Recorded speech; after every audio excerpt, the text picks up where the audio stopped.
Hello दोस्तों, cancer के patients या ब्रेन ट्यूमर के पेशेंट्स में अक्सर सर दर्द होना एक इम्पॉर्टेंट प्रॉब्लम है।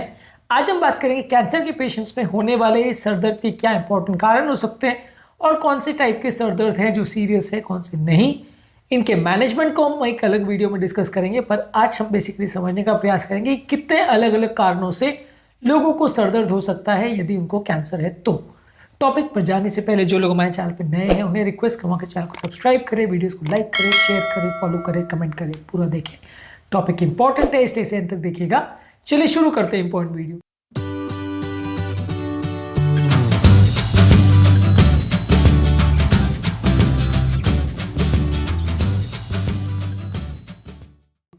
सबसे पहले कॉजेज ऑफ कैंसर पर डिस्कशन करेंगे।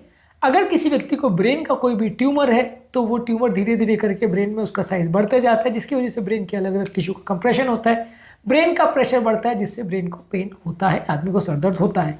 इसके अलावा यदि कोई ऐसा ट्यूमर है जो ब्रेन में स्प्रेड कर रहा है, मेटास्टेसाइज कर रहा है, यानी उसके छोटे छोटे टुकड़े ब्रेन में जा रहे हैं, तो उसको मेटास्टैटिक कैंसर बोलते हैं। ये कैंसर भी ब्रेन में जाता है, ब्रेन में स्प्रेड करता है, ट्यूमर का साइज बढ़ता है, ब्रेन का इंट्राक्रैनियल प्रेशर बढ़ता है, जिसकी वजह से लोगों को सर दर्द होता है। इसके अलावा कैंसर के पेशेंट में कई बार इंट्राक्रैनियल प्रेशर बढ़ने की वजह से भी कई बार स्कल पर कई बार कंप्रेशन होता है। कोई भी कैंसर अगर स्कल को कंप्रेस करता है तो वैसे लोगों को भी कई बार इंट्राक्रैनियल प्रेशर बढ़ने की वजह से नौजिया, वॉमिटिंग होता है। कोई भी तरह का कैंसर जो कि स्किन पे या ब्रेन पे या उसके आसपास के एरिया में है, वो कैंसर जो है ब्रेन पर कंप्रेशन कर सकता है, जिससे लोगों को सर दर्द होना काफ़ी कॉमन होता है। ब्रेन का प्रेशर बढ़ जाता है, ब्रेन का प्रेशर बढ़ना कई बार जानलेवा भी हो सकता है।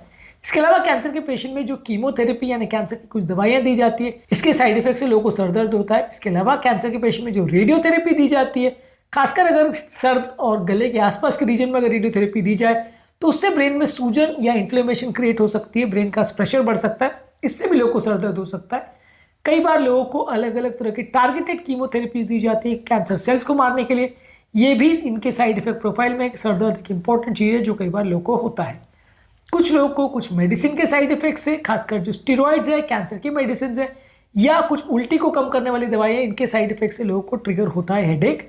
कुछ लोग को कोई इन्फेक्शन की वजह से हो सकता है। कैंसर के पेशेंट्स में ब्रेन के अलग अलग बैक्टीरियल और वायरस इन्फेक्शन होने का रिस्क बढ़ जाता है, मेनिंजाइटिस, एंसेफेलाइटिस होने का चांस बढ़ जाता है, जिससे लोगों को सर दर्द हो सकता है। कुछ कैंसर के पेशेंट्स में इलेक्ट्रोलाइट इम्बैलेंस की वजह से, पानी की कमी होने की वजह से और ब्लड की कमी होने की वजह से, ये सारे प्रॉब्लम कैंसर के पेशेंट में देखने को मिलते हैं, जिससे हेडेक हो सकता है। कैंसर के पेशेंट में साइकोलॉजिकल प्रॉब्लम्स होते हैं, यानी स्ट्रेस और एंजाइटी होता है, डिप्रेशन होता है, इससे भी लोगों को टेंशन टाइप हेडेक हो सकता है। इसके अलावा कैंसर के पेशेंट में साइनसेस में कंजेशन होने की वजह से, आंखों में दबाव या स्ट्रेन पड़ने की वजह से और दांतों के कुछ इश्यूज होने की वजह से सर दर्द हो सकता है। ज़्यादातर किसी को अगर गले में या सर में अगर कैंसर हो तो ये सिम्टम देखने को मिल सकते हैं, या गले और सर के आसपास अगर कोई रेडिएशन थेरेपी दी जाए तो लक्षण देखने को मिल सकते हैं। ज़्यादातर इन कैंसर्स के टिपिकल कैरेक्टरिस्टिक फीचर क्या है? ज़्यादातर जिस पर्टिकुलर एरिया का कैंसर है वहाँ पे ज़्यादातर ये सर दर्द देखने को मिलेगा। इनका इंटेंसिटी ज़्यादातर माइल्ड हो सकता है या सिवियर हो सकता है, किसी में माइल्ड किसी में सिवियर हो सकता है। अलग अलग टाइम पे सेम व्यक्ति में भी अलग अलग इशूज़ हो सकते हैं। ज़्यादातर इस तरह के कैंसर के साथ नौजिया यानी उल्टी जैसा लगना, वॉमिटिंग यानी उल्टी होना, विजन में कुछ चेंज होना, धुंधलापन दिखाई देना, चक्कर आना, या ब्रेन से संबंधित कुछ न्यूरोलॉजिकल डेफिसिट्स देखने को मिल सकते हैं। तो ये इंपॉर्टेंट लक्षण हैं जो कैंसर से संबंधित या ब्रेन ट्यूमर से संबंधित सर दर्द में हो सकता है। इस तरह के पेशेंट को आप इवैल्यूएट कैसे करोगे? ज़्यादातर अगर किसी व्यक्ति को ट्यूमर कैंसर का प्रॉब्लम है और वो आपको सर दर्द की हिस्ट्री दे रहा है या कोई पर्टिकुलर चीज़ के बाद उसको सर दर्द बढ़ रहा है, तो आप उसको स्पेसिफिक इवैल्यूएट करोगे, ब्रेन का स्कैनिंग वगैरह करोगे, सीटी स्कैन और खासकर ब्रेन का एमआरआई, जो कि बहुत अच्छी आपको इमेज देगा और बताएगा कि ब्रेन में कोई ट्यूमर है, कैंसर तो नहीं, कोई नया स्प्रेडिंग कैंसर तो नहीं हुआ है ब्रेन में, इसके बारे में जानकारी देगा।